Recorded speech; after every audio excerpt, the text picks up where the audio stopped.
My name is Elizabeth, and as I turn the pages of my life and soon go into the Lord's embrace, I take this time to reflect on everything that led me to be in this place.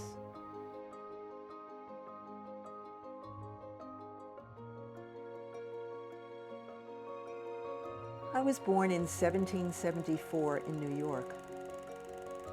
My father, Richard Bailey, was a doctor. I loved him very much, but he was often away studying abroad or serving here with the British Army during the American Revolution.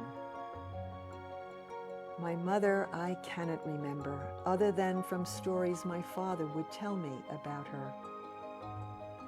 She died when I was only 3 years old. I always missed my mother. My stepmother didn't make that feeling any better, as she didn't show much affection or warmth toward my sister Mary and me. We lived in several places in Manhattan. My father was very busy with his medical practice, his research into the cause of yellow fever, and his teaching at King's College. Mary and I were often sent to live with my uncle's family in New Rochelle. I missed my father a lot, but sometimes I would console myself with thoughts of God as my father. I was 19 when I met and married the love of my life, William McGee Seton. We had 5 beautiful children: Anna Maria, William, Richard, Catherine, and Rebecca. They kept me very busy, but I loved being a mother.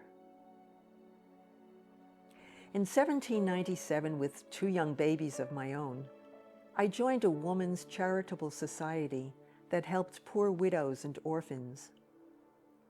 My sister-in-law Rebecca and I would visit them, help provide for their needs, and feel the pain of their poverty.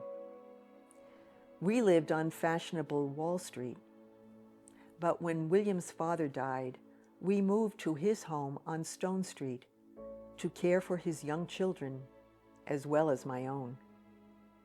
Will's merchant business began to fail, and so did his health. We had to declare bankruptcy and move to a smaller home on State Street, our last home together, where our 5th child, Rebecca, was born. Even with all our sorrows, I will forever cherish the memories we made there. As Will's tuberculosis grew worse, we made the desperate choice to sail to Italy, where the climate was warmer and Will had business associates. But when we arrived, we were put into quarantine for a month. Will's health grew worse and worse. There was nothing I could do but try to comfort and pray with him.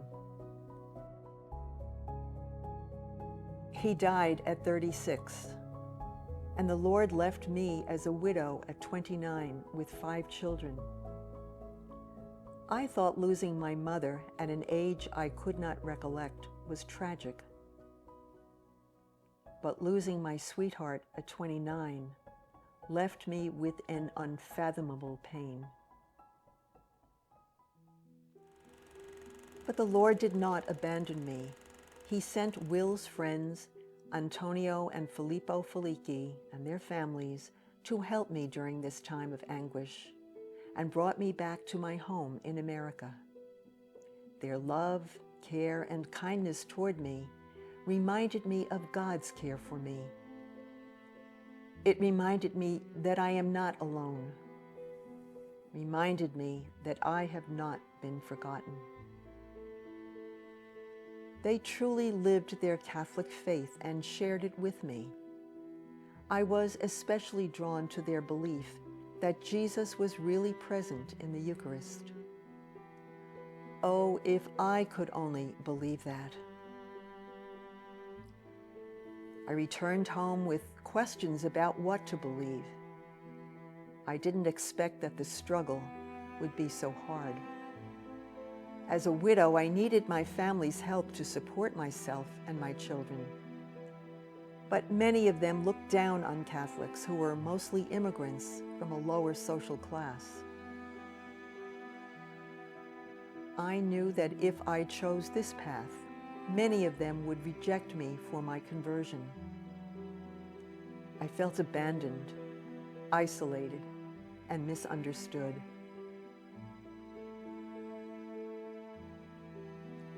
This began a journey that I would never have imagined. What was I to do? Where was God leading me? For almost a year, I struggled, I searched, I suffered. And in those moments when I felt that way, I couldn't help but reflect on the sentiments of Jesus Christ, who also felt the same. Finally, after almost a year of struggle, in Lent 1805, I professed my faith as a Roman Catholic and received communion. I thought to myself, at last, God is mine, and I am His. A year later, I was confirmed by Bishop John Carroll at St. Peter Church on Barclay Street.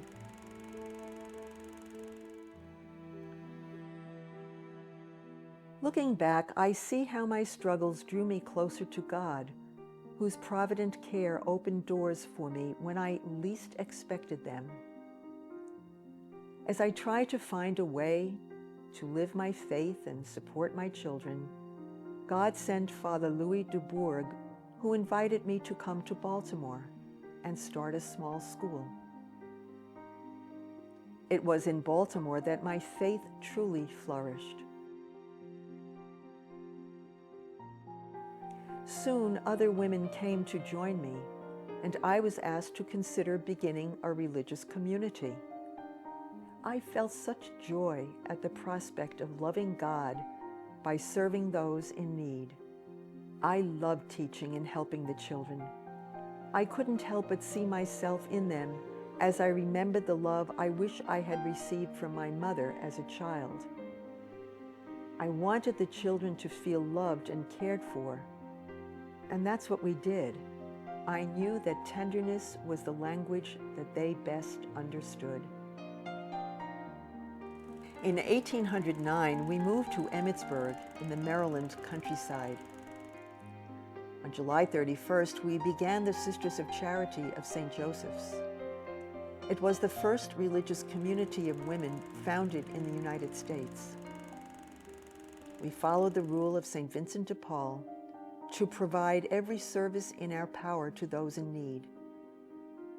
We began with a free school for the neighborhood children, and then a boarding school for girls.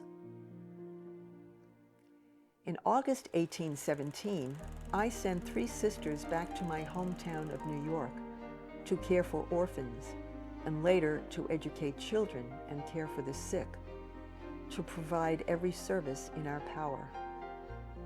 The very city where I grew up, met the love of my life, had my children, and found my faith in, was now the place where my legacy would continue.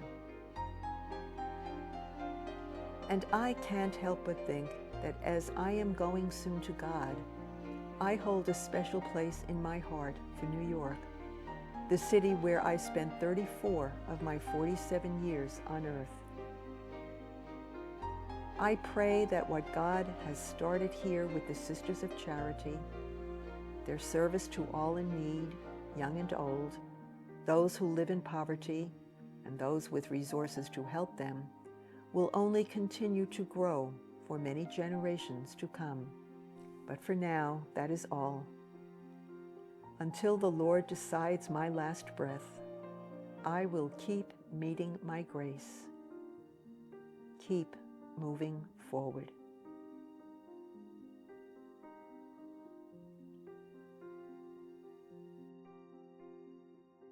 Over 200 years later, Elizabeth's legacy lives on through us and through our partners in ministry.